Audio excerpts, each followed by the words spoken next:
นี่นะโลอันนี้ก็ขอแจ้ง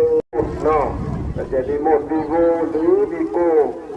ถ้าผู้ใดเต้นตุ๊กอยู่ดอนน้ำละเข้ามาพัวพันอยู่ห้องการจัดสรรเลยเด้อ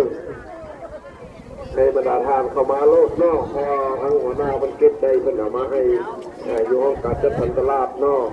ฉะนั้นจึงขออย่างห้องบรรดาทานถ้าผู้ใดเนาะตัวเสียเสียหายคนละเจอ้อมข้างตลาดเฮาคนนอกทางเขารีสอร์ทคนมาหอดตลาดเฮาเนาะเจเจริญชุดใดก็บริเวณแต่ในกระยาเนาะถ้าผู้ใดตัวเสียหายแล้วก็ขอภูผา100 วิว100 ล้านวิวภูผาล้านวิวเด้อนี่คลิปอยู่เมือง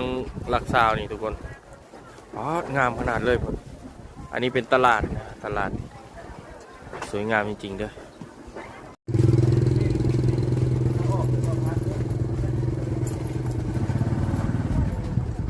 ยัง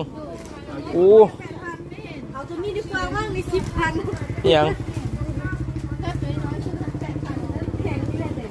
เอาซื้อแพท10,000เอาไปซักเครื่องก่อนเด้อทุกคน